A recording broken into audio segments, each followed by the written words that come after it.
ታጠቅም አለ ፓስተርም አለ። በዛው ሄዳችሁ መኪናዋን ይዛችሁ በሰላም ሂዱ። በጣም የሚገርመው በዛ ሰዓት ስመጣ የኤችአይቪ መድኃኒቶችንና 2 ብር ነው 20 ብር ነበር የሰጠኝ 10 ብር ከሻሸመኔ ሐዋሳ 3 ብር ከመናኸሪያ ወልደ አማኑኤል 7 ብር ቀርቶኝ ነበረ። አምባሻና ሻይ 5 ብር 2 ብር ቀርታኝ ከመርሱ ጋር ነበረ ይዤ እዛ ቸርች ላይ ተገኘሁት።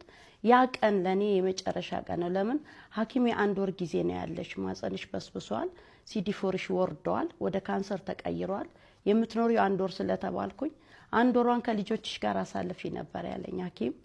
ዛሬ ሐኪም 1 ወሩን ከልጆችሽ ጋር አሳልፊ፣ ለምን ማጸንሽ በስብሷል፣ ቢወጣም አትድኝም ባይወጣም አትድኝም ነው ያለኝና የዛሬ 10 ዓመት ወደ ወልደ አማኑኤል ዱባሌ ስትመጪ ነው?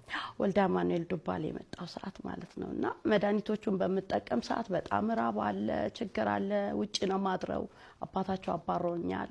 ያው እነሱም በስቃይ ነበር የሚኖረው፣ እሱ ብቻ ነበር ዋጋ እየከፈለ የነበረውና በቃ ከልጆችሽ ጋር አሳልፊ ብሎ ሐኪም ሲለኝ በትንሹ ልጅ አማካኝነት በራእይ አንተ ጋር አይቶ እዛ ብትጂ ትደኛለሽ ትፈወሻለሽ አለኝ።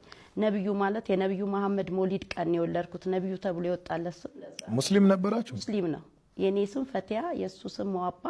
ሁለተኛው ልጄ እስማኤል፣ የመጨረሻው ልጄ የነብዩ መሐመድ ሞሊድ ቀን የዕለት ሁለት ተወለደ።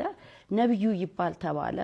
ነብዩ ነው የሚባለው። እሱ ነው ያየውና መጣውኝ እዛ ቦታ ላይ ለመሞት ነው የመጣሁት። እኔ ደናለሁ ብዬ አስቤ አላቅም። ለምን ስጋዬ ያልቋል፣ ጥርሴ ያልቋል፣ ጤና የለኝም፣ ታመማለሁ፣ ሰው ርቆኛል እና በቃ ለመሞት መጣውኝ። ግን የሞቴ ታሪክ ተቀየረ።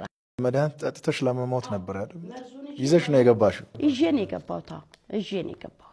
ይዤ የገባው መድኃኒት የያዘ ሰው ያለው መድኃኒት የሚጠጣ መድኃኒት የተባለ በሚጠራ ሰዓት ተኝቼ ነበረ። ሰዎች ሲቀሰቅሱ ሰዎችን ሁሉ እሰድብ ነበረ።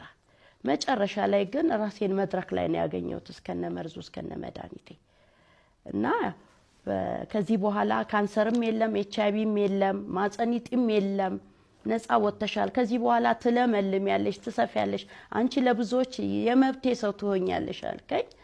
የዛኑ ቀን ሄድኩ ልጆቼን ይዤ ወደ ሐኪም ቤቱ ሄድኩ። 7 ሐኪም ቤት ነው የተመረመርኩት። የአንዱን ወረቀት ነው ይዤ የመጣሁትና 7ቱም ጋር ተመረመርኩ። ስቲል እስከዛሬ ኤችአይቪ የለም፣ ኢጢ የለም። እኔ ራስ ምታት ኪኒኒ ውጭ አላቅም። ዋው! የራስ ምታት ኪኒኒ 10 ዓመቴ ነው።